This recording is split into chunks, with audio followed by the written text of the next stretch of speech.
Every mystery in the history of mysteries offers clues for people to figure it out. It's a rule at this point. There must be ways for anyone who is not the author to work that mystery out, and the Quintessential Quintuplets is no exception. I'm 100% sure there are clues spread throughout the manga, and that's what I'll be using to determine the identity of the bride. My name is Hercule Poirot, and I am probably the greatest detective in the world. I know you are all saying there's no proof, only speculations, but I say there are proofs. Some are subtle, very subtle, so subtle that they might be interpretations, but the proof is a proof regardless. There were certain events that had some massive clues in them, and the most well-known goes by the name of the bell kisser. It is implied that the quintuplet who kissed Futaro under the bell in chapter 68 is the bride, but I don't think so. I will prove to you who was the kisser and why the kisser is not the bride, but before we get there, we need to establish some things. First, I won't be comparing images of the bride to any of the quintuplets. I don't think there's anything hidden in their appearances simply because of the nature of the plot and because we repeatedly told that love is the only way to distinguish them. I'm not saying I didn't try, I did, but it led me nowhere. I also think that the quintuplet who is young Rena is not the bride. I have a pretty strong case for the identity of young Rena, which I'll tackle later in this video. Now without further ado, let's jump into it. The legend says that a man and a woman who ring this bell together will be bound together for eternity. In chapter 68, it is believed to be implied that the bell kisser is the bride, but I don't think so. I think we're overlooking a crucial hint. But first, let me show you, or rather prove, who was the quintuplet that kissed Futaro under the bell that day. First, it wasn't Miku. Why? Miku already accomplished her goal for the scrambled eggs arc. She was satisfied with Futaro recognizing her. She was finally able to take a big step further and hug him. On top of that, Miku learned that the current student-teacher relationship wasn't a significant obstacle as she thought it was. Miku's progression for that arc was complete. Whether you look at it from a narrative perspective or a character point of view, it's all the same. It wasn't Nino. She said it herself, she didn't want to be in disguise when she kisses Futaro. She even says that the kiss must be perfect. She doesn't want a messy, awkward kiss. Now, she did say later on that she doesn't care about the appearances anymore. So because of what she said, you may think that she did kiss him. But you forget something. Nino has guts. She's the only one who confessed to Futaro straightforward. She faced him and told him that she'd make him fall for her. Nino wants Futaro to recognize her, not someone in disguise. Also, what she says in the following chapters suggests that she had nothing to do with the kiss. Now, let's pause here for a moment since we're talking about Nino, because I really want to present you a very interesting case regarding her that might surprise you and possibly change your perspective on her likelihood of being the bride. Because this case has multiple hints tailored for her specific character, something that no other quintuplet has. In chapter 54, Nino tells Futaro that she dreams of having a ball in a castle and of having a Prince Charming on a white horse. Why is this relevant? The place where Futaro's wedding is taking place feels like a castle to Raiha. On top of that, in chapter 59, when Futaro comes to pick up Nino on a motorcycle, there is this obvious symbolism which is shown in the same panel that Futaro was a prince on a white horse. Therefore, she would be a high contender for the bride based on that statement alone. There's also Nino's fantasy of cooking in a restaurant together with Futaro, which came true as they both work in the same cake shop. The point is, most of Nino's dreams come true one way or another. She got her prince on his white horse, Futaro represents the prince, his motorcycle represents the horse, she's working with Futaro in a cake shop, the cake shop represents a restaurant, the ball in a castle is next. Now, if we take a look at chapter 32, Raiha makes the statement that the place feels like a castle, and it isn't too far-fetched to say that the wedding represents the ball that Nino wanted. However, this is as far as the clues regarding Nino go. There's also the fact that the bride has an ear piercing, and while at the moment Ichika is the only quintuplet with an ear piercing, there is another possible candidate in Nino.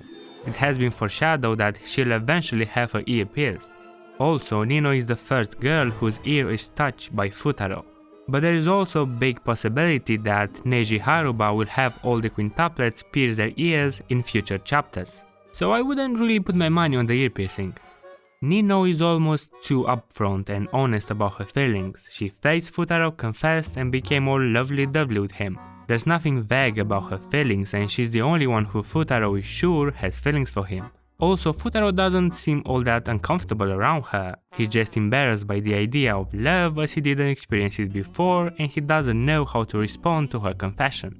The only conceivable way to really crack through Futaro's shell is either through slow approach or just outright aggressive love.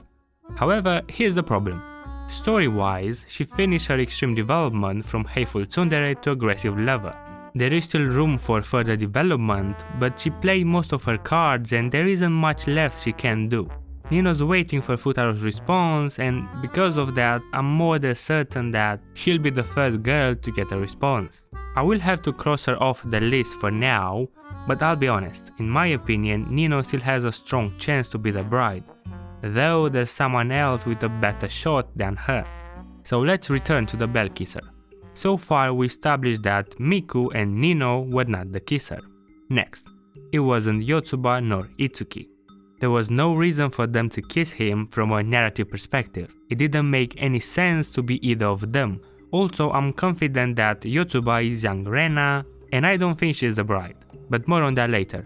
And there's Ichika, the bell kisser. Ichika said she was finally ready to do what she truly wanted. She wouldn't hold back and she would do everything to gain an advantage, and I mean everything. And we saw how far she went. But regardless, if you remember a few chapters earlier, she was just about to kiss Futaro if Nino didn't intervene. And that wasn't the first time she tried to kiss him. Back on the first school trip, when they slept in the same room, she may have tried to kiss him had Itsuki not intervened. But before we go into clues and foreshadowing, let's have a quick look at Ichika's purpose and progression in this Scrambled Eggs arc. Ichika's underhanded, and she worries about how the others see her. She wants Futaro for herself, but what would her sister say? She struggles and she fights with her desires for a third of the arc, until she has a conversation with Yotsuba which opens her eyes in a way that she makes peace with the idea of being selfish with what she wants. And this change plays out from the moment Ichika takes her coat back from Yotsuba because she's also feeling a bit cold. Now what comes after is a different Ichika, a snake. I mean, someone who would do anything to get what she wants. However, she's not yet ready to be honest with Futaro, and so she uses her ability to disguise in her sisters to do what she wants, to kiss Futaro and to sabotage her sisters. As for the clues and foreshadowing, in chapter 69, after the kiss, Futaro's looking at Ichika's mouth as he tries to figure out who is the kisser.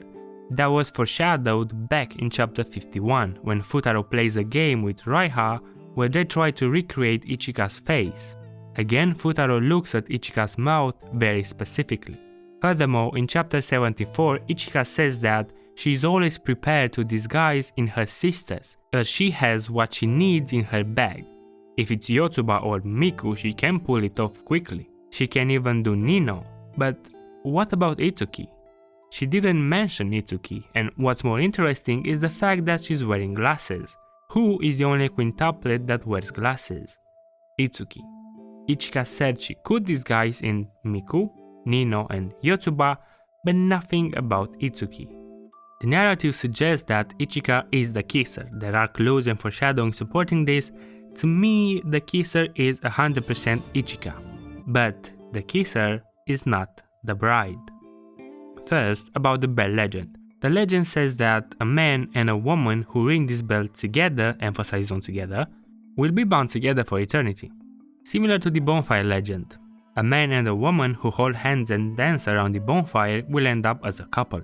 They are just fake legends, but we know that Maeda danced with a girl around the bonfire and they ended up together. So don't take the legends for granted.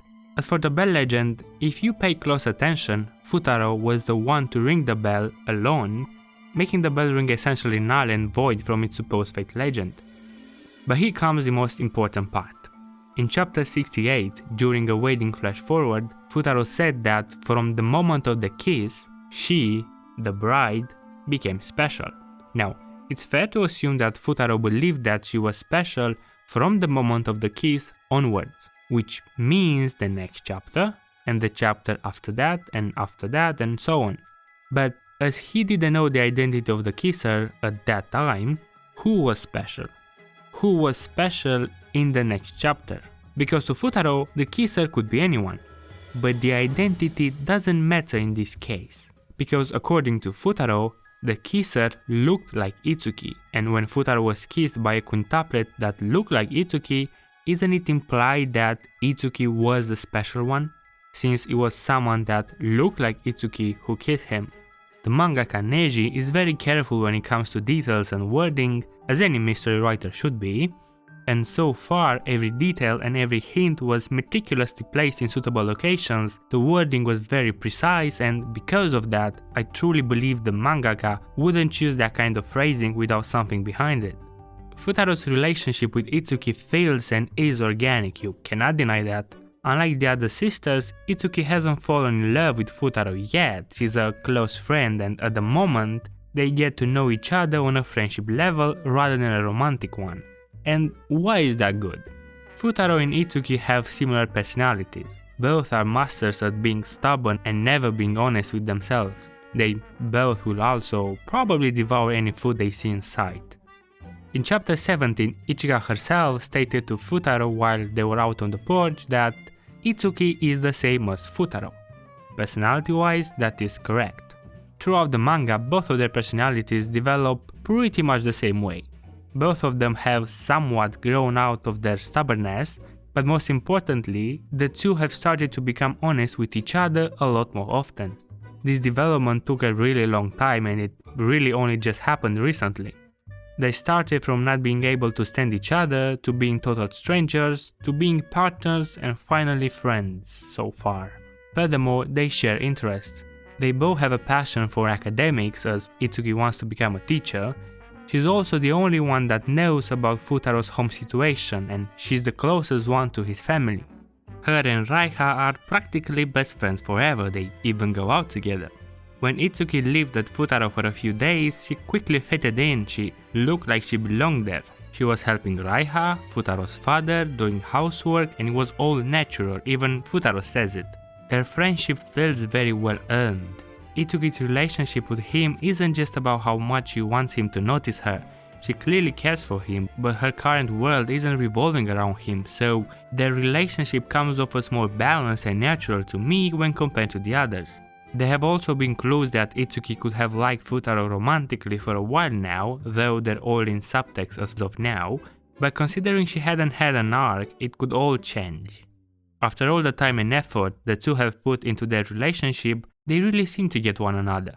But let's put their relationship aside for a moment because I want to have a look at some silhouettes in the shadow, which might just eliminate someone from the race while also supporting the idea that Itsuki is the bride.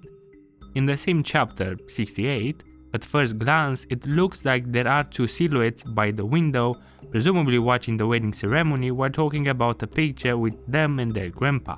From their conversation, it is heavily implied, if not stated, that they are two of the quintuplets. Now before you say, wouldn't the quintuplets participate at the ceremony? Wouldn't they have front seats since they are the sisters of the bride? Not necessary, we don't know what kind of relationship will they have in the end, if they will be in good terms or not. And because there are only two silhouettes in the shadow, it means that only two of them were not at the ceremony. Now, who are those two quintuplets? If you zoom really close onto their figures, you'll notice that one of them appears to have an ahoge. That would imply it's Itsuki. Or it could be a ribbon. We only see one side of it because the other disappears in the light, which would imply that is Yotsuba. But would the mangaka Neji put such an obvious character trademark in plain sight? I don't think so. Upon close inspection, it appears there is a third head. Three silhouettes clumped together around the window trying to peek in, and the line at the top is actually the outline of the top of the third head. Now, out of the 5 quintuplets, only 2 of them have notable physical characteristics that stand out in particular, and I'm talking about Yotsuba's ribbon and Itsuki's ahoge. None of the silhouettes have anything sticking out of their heads suggesting they're either of them.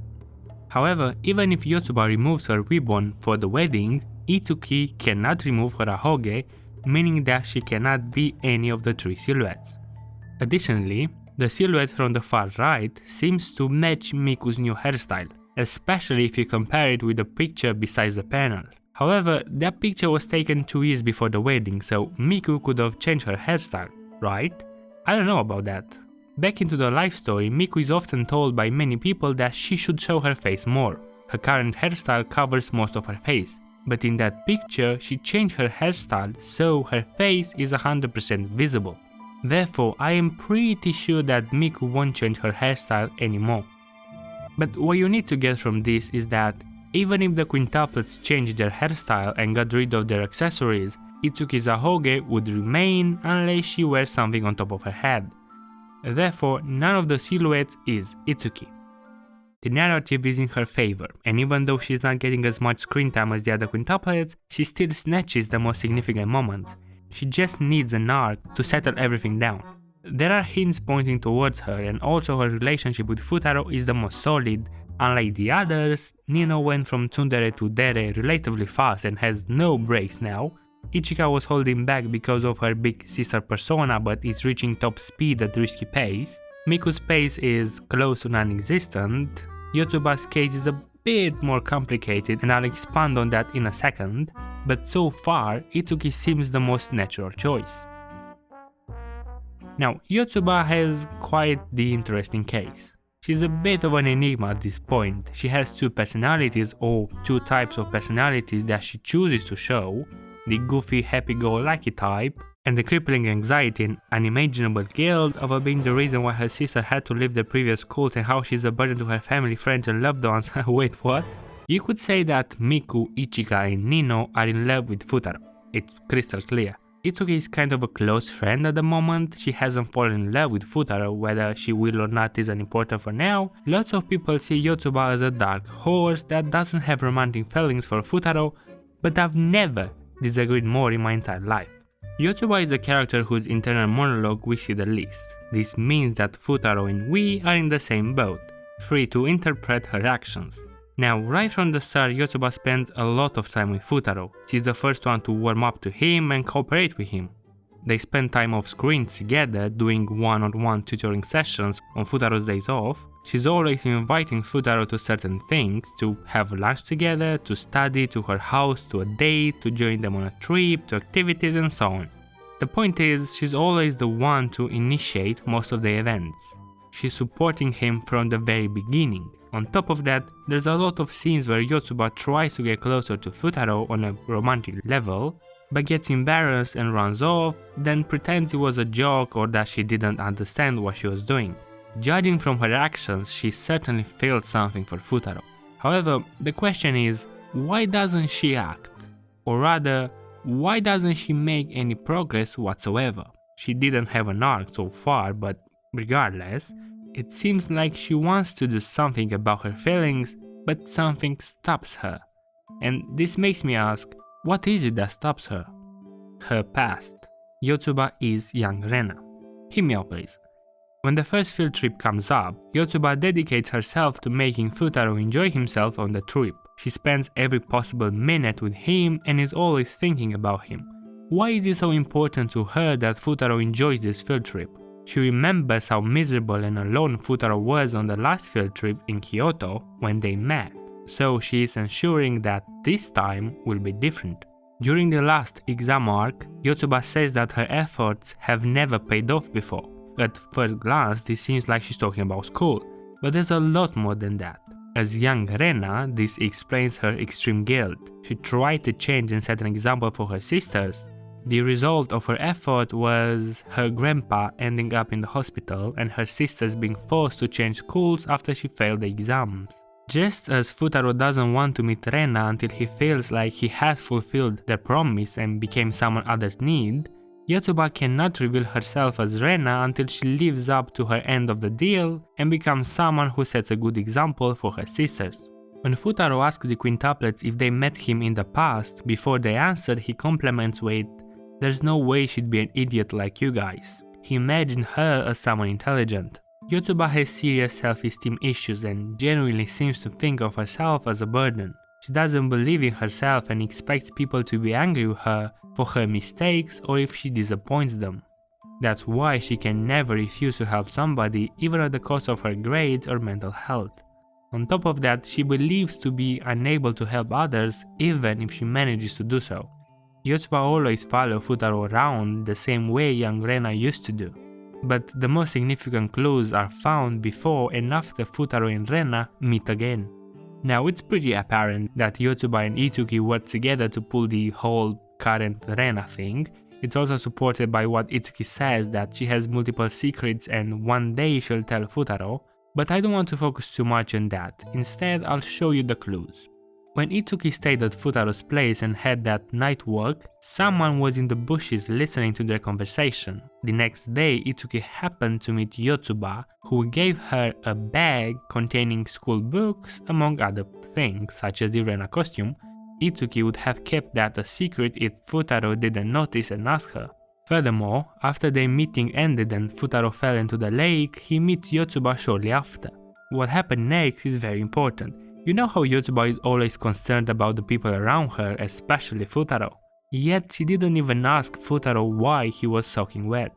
It didn't cross her mind to ask because she already knows. All of this on top of the fact that Yotsuba hadn't had an arc just yet, makes me believe that she's young Rena. No, I'm confident she's young Rena. And I'm as confident that young Rena, Yotsuba, is not the bride. The identity of the bride and young Rena are the central two mysteries of the manga. The first is obviously more important than the second, but they're both incredibly significant nonetheless. Having one of the quintuplets be the answer to both central mysteries is very unlikely. There's also nothing to suggest that Futaro is in love with Rena. He just recently learned to cherish his and other people's feelings. On top of that, Rena is an important person to Futaro because her impact helped him change for the better. He treasures her influence and help, but there's nothing romantic between them. Even if Rena has feelings for him, I doubt Futaro sees her that way. So to me, Rena is Yotsuba and Yotsuba is not the bride. Now, you may be wondering why I didn't dive into Miku's character all that much. We all know why. Futaro confirmed that he would marry Miku, so it's settled. But the truth is, there isn't any clue that points towards her being the bride. The only thing I was able to find is this image of two wedding rings in it, but yeah, that doesn't say much.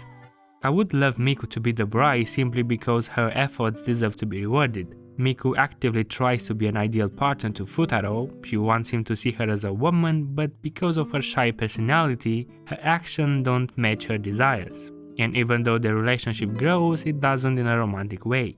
Futaro sees Miku as a friend, which is painful, but bias aside, judging from Futaro's conversation with Itsuki in chapter 77, and specifically the way he is drawn to look up to the sky, I think he knows or at least suspects that Miku has feelings for him. Why am I saying this? Typically when a mangaka wants to make their character to look like they're thinking or trying to remember something, they draw them looking down or looking up. However, the problem with Miku is that she's reactive, not proactive. She only does things in response to comments Futaro makes. And that's a problem because she's too slow with her response. Miku's cooking arc started since Futaro said he likes girls that cook well. And after so many chapters, she just started to make edible bread. But we've had Itsuki and Nino chapters long before this that have revealed that cook well is a meaningless phrase to Futaro since he likes almost any quality of food. She's hung up on total nonsense that she thinks is important to win Futaro's heart, but is not. For Miku, it's not enough to be good at something, she must be great at it, and so she sets incredibly tough goals and she works hard to achieve them, but she doesn't really accomplish anything in the end. So to make a final statement, I'm about 90% sure the bride is not Ichika nor Miku. I say 90% because there could always be that twist, although there's a very slim chance. I'm about 50-50 on Yotsuba because I think young Rena won't be the bride, but we have yet to see Yotsuba's arc. Nino comes very close to take the crown, but I believe Itsuki will be the definitive choice. Thank you for watching, especially if you made it this far. I know this is going to be a long video, I had so many things to say and a lot of them still didn't make the final cut, but regardless, I hope you enjoyed it.